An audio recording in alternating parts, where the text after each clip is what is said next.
Hello, everyone. So, in preparation for Bad Boys, Ride or Die. Is that what the fourth one is called? Ride or Die?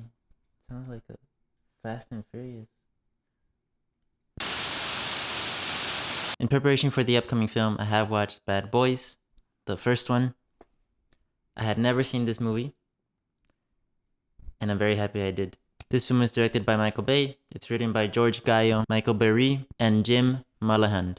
Two hip detectives protect a witness to a murder while investigating a case of stolen heroin from the evidence storage room from their police precinct.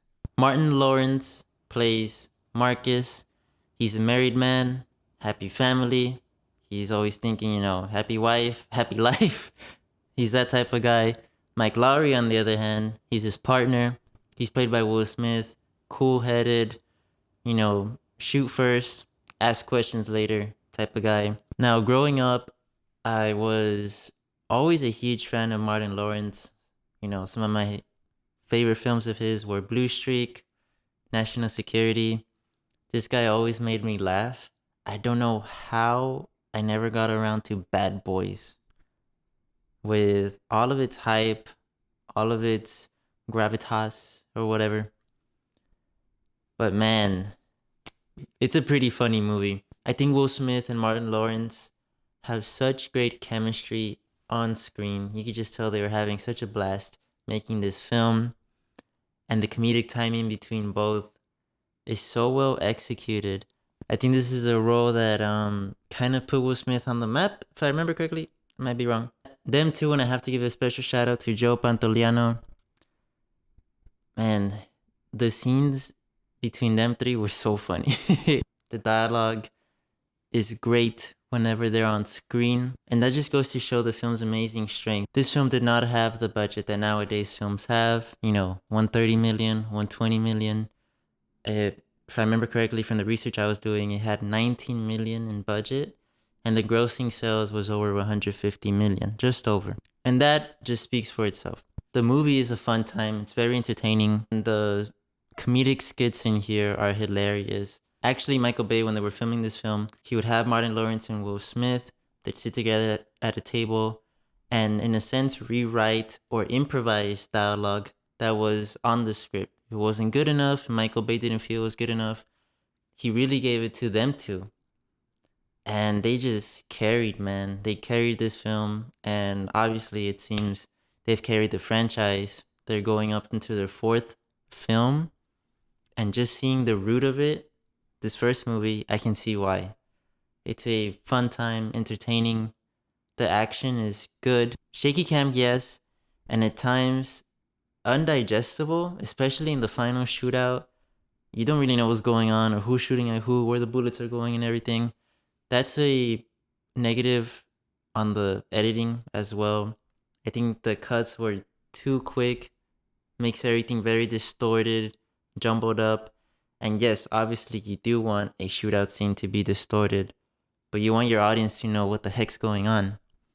So that was negative for me. The other negative is that the villain is unmemorable as heck and pretty stupid. I think the villain's writing could have been sharpened, but to be honest, the whole movie feels more like a buddy film first and then a crime film, if that makes sense. Obviously, the priority wasn't in the villain, it wasn't in the crime itself, or a complicated web of scenes or storyline to get yourself to the villain. It's definitely centered around Will Smith and Martin Lawrence. I mean, my favorite scene has to be the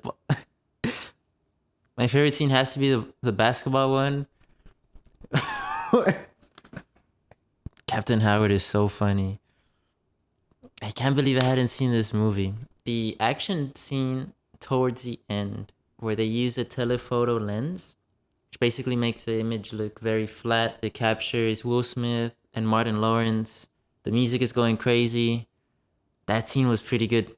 I think those shots were really well executed, good on Michael Bay. Despite all of its strengths, I do have to critique the lack of antagonistic threat in the film. This film is a B for me. It's very enjoyable. This is no ordinary action flick. The two stars really made this film and I'm very happy I got to watch this. Obviously, it's not in theaters right now. I watched this film on Hulu, and I hope you guys do too. If you haven't seen it, go check it out.